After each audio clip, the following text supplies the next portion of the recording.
Story 1. That me having baby fever and thinking babies are the cutest when they are happy must be a sign I am coming around. No, Melissa. I enjoy seeing a baby laugh, and I enjoy even more being able to forget they exist and give them back to mama when they get upset, or stinky, or rude, or fussy, or silly, or unhygienic, or anything except calm and smiley. Story 2. I will regret it. I am 50 now and very happy with my life. Thank you. I work with 8 to 10-year-olds. I like children, but I never wanted them for myself, and that is fine. Story 3. That I will meet a man eventually, and he will want me to have his children, as if I do not have a say in this. Story 4. Trying to convince me I will regret it. It is possible I will regret it. I am 43 and have no regrets yet, but it could happen. You know what would be much worse? Having a child and regretting it. Whether or not to have children is a huge decision. Each option comes with its risks. You may regret your decision, or you may end up very grateful. It is entirely personal. No one can tell you what the correct choice is for you. Story 5. That I actually do but can't for some reason. People start speculating that I have erectile dysfunction or that my wife is barren, and then they pray for us in their churches in front of people I went to high school with. Based on a true story. Story 6. You will change your mind. You will change your mind. You will change your mind. You will change your mind. You will change your mind. Honestly, they say this so casually, as if it is as easy as picking out a snack at the store. It feels so undermining, as if they do not even take it seriously. It is incredibly rude and demeaning. Story 7. Everyone thinks I am desperately longing to get married and have a child, or that I have baby fever, but I really do not. Babies screaming make me anxious, and I do not like children that much. I have chronic illness, mental illness, and genetic factors that make me think I would either have a child with severe health issues or, because of my own toxic upbringing and mental and medical issues, that I would be a really bad parent. Possibly both. I am good. Story 8. That I am selfish. Fantastic logic, because everyone knows that having a child just for the sake of it is very selfless and responsible. Story 9. You just haven't met the right man. I'm a lesbian, I'm sterile, and I hate kids. Please go away and leave me alone. Story 10. But what if the man you meet wants children? Because obviously my desires pale in comparison to a man's, and I should just be his incubator. Story 11. I am worried that I would be a bad parent. I know I would be a relatively good parent, but that does not change my husband's or my genetics and how likely the child would develop cancer. We will likely foster or adopt at some point. Why bring another life into the world that will very likely be cut short when we can help some who are already here and need it? Story 12. The birth rate is falling, which could lead to the decline of human civilization. Sure, I am the problem, not the difficult situation previous generations left us in. Story 13. You will be free to babysit theirs on family vacations. Since you do not have the joy of children in your daily life, you must be craving it. And they are selfless to share their joys with you on vacation. Story 14. That I am selfish. That I do not know love and will never know love. That I do not know what happiness is. The list continues. Story 15. I have children that I am very proud of. It annoyed me greatly when self-righteous people would use us as an example to shame childless couples. I would say that they do not have to reproduce. We had done it for them. If that was not sufficient for the self-righteous ones, then I would say that the childless couple could borrow ours to please them. I was not popular in that church. Story 16. You are too young and inexperienced to understand how life works, and you will definitely want children in the near future. Story 17. My ex and his mother were elated because they thought I had changed my mind since I said my niece-in-law would not be able to see details or colors very well yet. They thought I had been secretly researching baby development and hiding it from them. Human development was one of the topics I studied for my Bachelor of Science in Biological Sciences. I told them as much and said no, I still did not want babies. They were both grinning and said, "Nope. I just really want babies and am coming around." I was 18 then and ended up breaking up with him about 5 years later. Story 18. I want children, but I want to adopt because I do not want to give birth. If another person says, blood is thicker than water, I will ignore them. Story 19, just the normal feeling that I will change my mind, and sometimes yes, I think maybe a child is for me. Then reality hits, usually around the start or end of the school day. I live near a primary school and remember why. Story 20, just tell them you have tried repeatedly and have experienced many painful miscarriages. They are lucky to have children. This usually stops the conversation quickly. I had a hysterectomy, but if anyone says or asks, I definitely use that. Story 21, that it is a choice solely grounded in feeling and desire, and not also practicalities. I do not really want children, but even if I did, I would not be able to have them without severe physiological repercussions due to my anatomy. The question of, do you want children, is less relevant than can you withstand it? Or will you be properly able to care for them with the inherent disability birthing them will cause? Additionally, money, space, resources, etc. It is not just about wanting, is it? For example, I really want a horse, but it would be unwise to get one, would it not? Story 22. Honestly, my not wanting children means I do not want children right now, but I will definitely have them later. I am getting older, but these days that does not matter. Story 23. That I can afford them. Also, regarding parents pushing this, they afforded having you just fine, while you have literal post-traumatic stress disorder from going hungry as a kid. Story 24. I work with children, and I am really good at it. People think that means I would be an excellent parent. Do you know why I am such a great teacher? Because I am with the children for less than 1/3 of the 24-hour day, and I can go home and take care of myself in ways I would not be able to as a parent.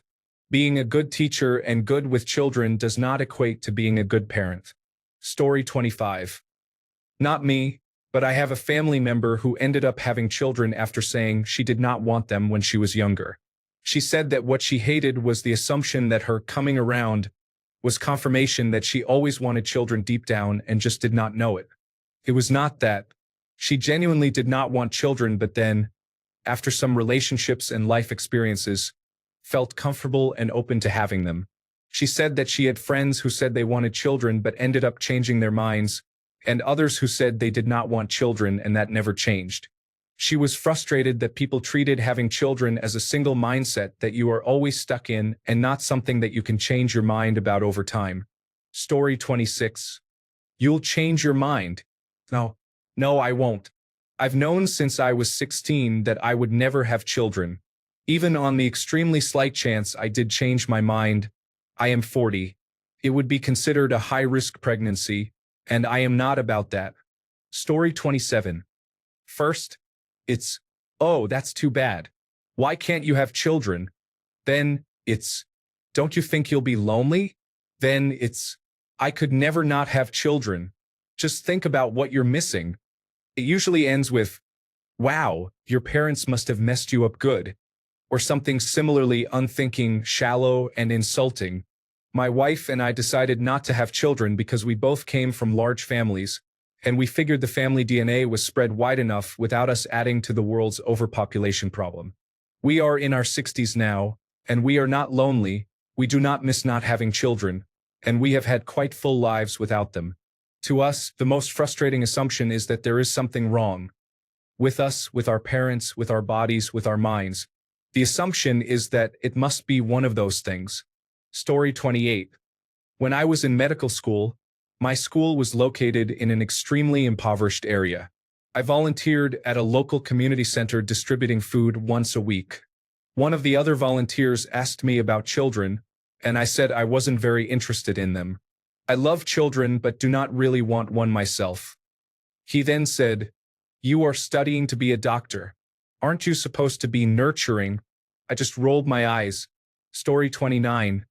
The thing is, I never wanted children. I have one now, and the comments started as soon as she was born.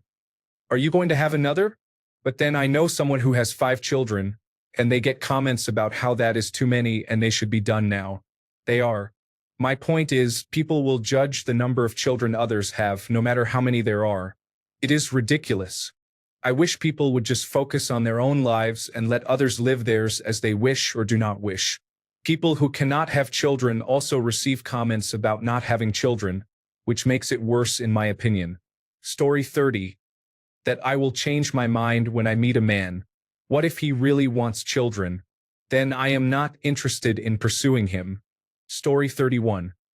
You will be sad and lonely one day, despite having a spouse, siblings, nieces and nephews, friends, and others.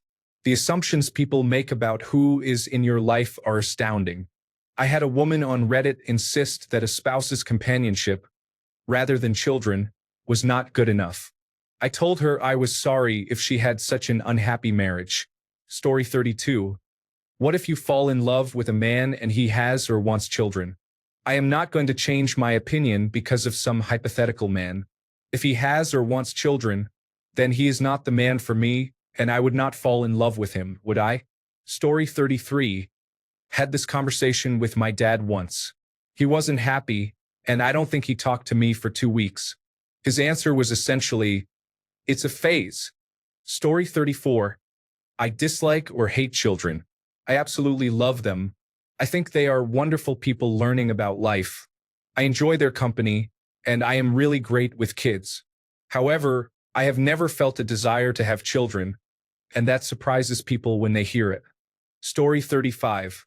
That I do not like children or that I am mean to children is untrue. I like kids for the most part, but I do not want the responsibility of supporting them for the rest of my life. This is also the reason I do not want marriage. I want to support only myself for the rest of my life. The end. Story 36. Pity. Many people think there is a medical or trauma-based reason for not wanting children. I do not blame them.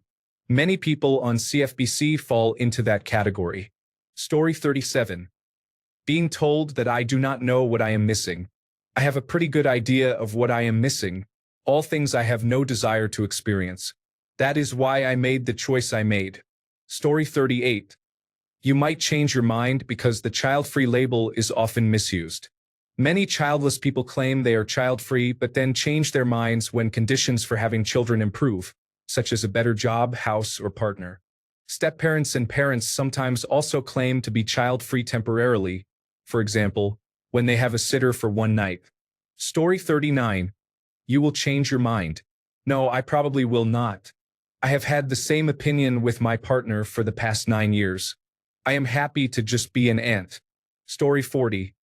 That you are only making that decision now to deliberately avoid normal society, but do not worry, your life will not feel fulfilled or complete until you do.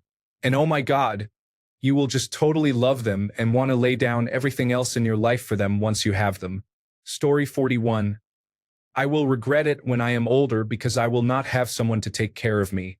Maybe that is true, but I also will not have someone who feels that I am a burden and obligated to care for me because I made the decision to raise them.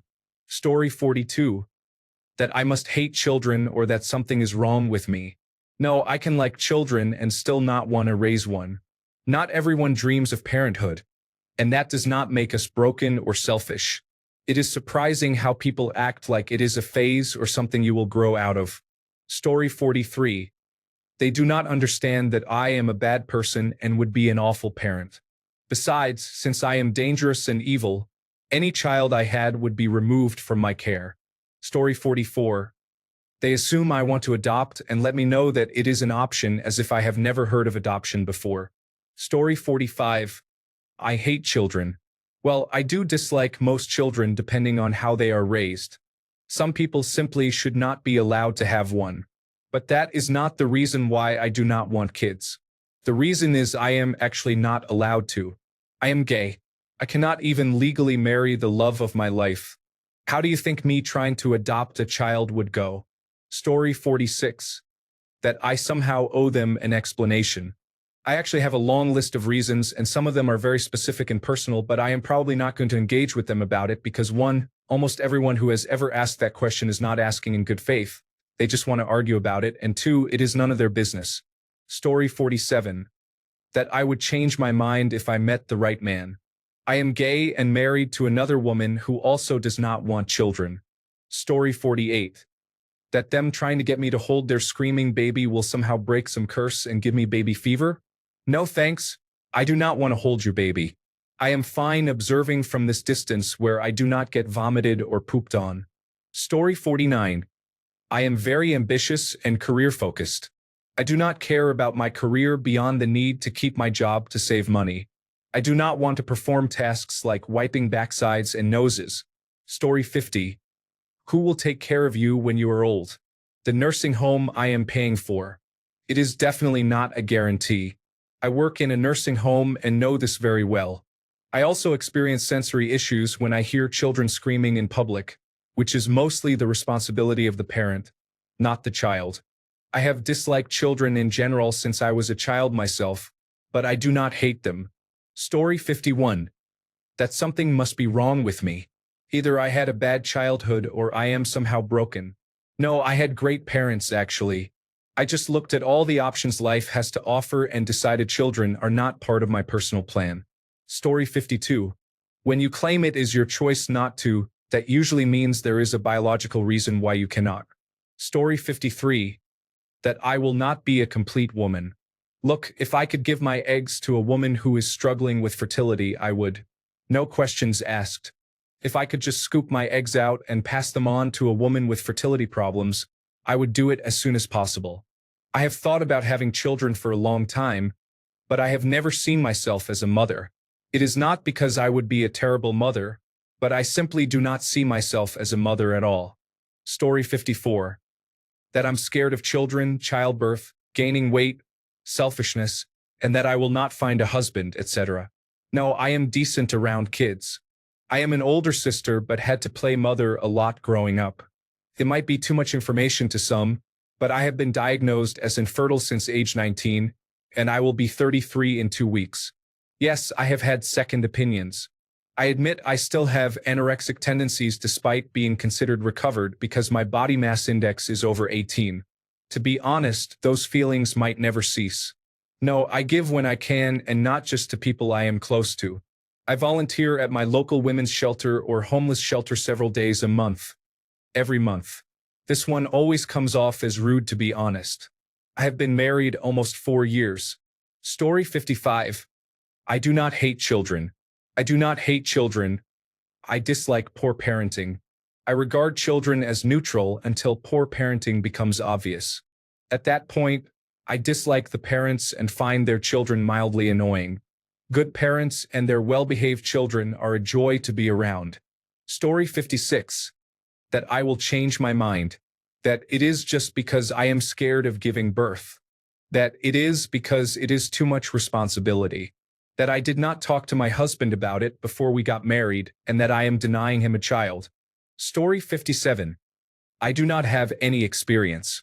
I raised my ex's children from ages less than 1 and 3 to 12 and 15 years old, respectively.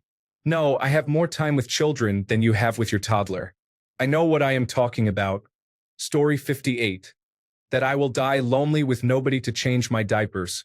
As if that is why I should have children. Story 59.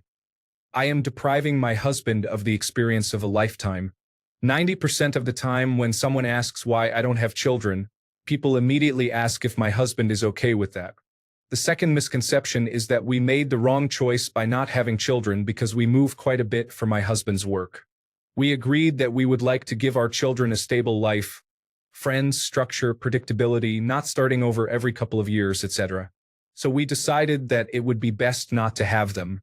Honestly, we both feel happier knowing that we will not be uprooting children every few years versus forcing them to say goodbye to their lives as often.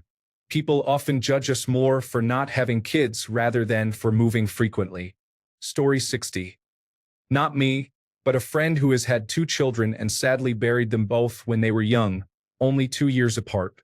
Not wanting children after trauma is entirely understandable and a very difficult topic to discuss for those impacted by it.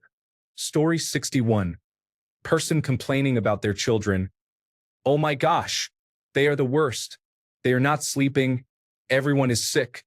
They keep breaking things and ruining our house. Stains on the carpet. You are so lucky you can get up and go when you want, go on vacation, and have money. Oh haha, yes, we really do not want kids. It sounds like a lot. Oh my gosh, no. You have to. They are the greatest things that have ever happened to me. I love them more than life itself. They make life so much fun. They bring us so much joy. Well, you are not selling it very well. Story 62. I have never been around children. I am 47 years old with 3 adult nephews, and they were a significant part of my life when they were children. My mother was their babysitter, and I spent time with them almost daily at certain points. Story 63. What people think of my best friend is that she either hates children or will change her mind. She is in her mid-30s, travels a bit, works a lot, and enjoys her freedom. She loves all of her friends' children and is an amazing aunt. She has no interest in being a mother or being tied down. A couple of years ago, she tried to get her tubes tied and a hysterectomy for medical reasons. The doctor refused because her husband might want children. She told him she is not married or dating anyone. He said she might change her mind. Now, those were unreasonable reasons from the doctor. Anyway, that is usually what people think when she says she does not want children. Story 64. If you meet someone else, you will probably change your mind. People seem to think that it is because I am incompatible with my long-term partner and they are influencing my choice. It is a wild leap considering they seem to approve of my relationship in all other aspects. Story 65. I am not lazy to have children. No, Sharon. I am just self-aware and would rather not put a child through my bipolar disorder. Story 66. That I am selfish or that having my own children would make me change my mind. No, I do not like young children. I find them exhausting and not very bright. Sure, they are not very bright for a good reason, but they still are not very bright. No, thank you. Story 67. I am not worried about my figure or dislike children. I love children. And yes, I know having a child changes your body, but that is not the reason I do not want them. Thanks a bunch for sticking around till the end of the video. Remember to subscribe, and until next time, stay awesome and goodbye.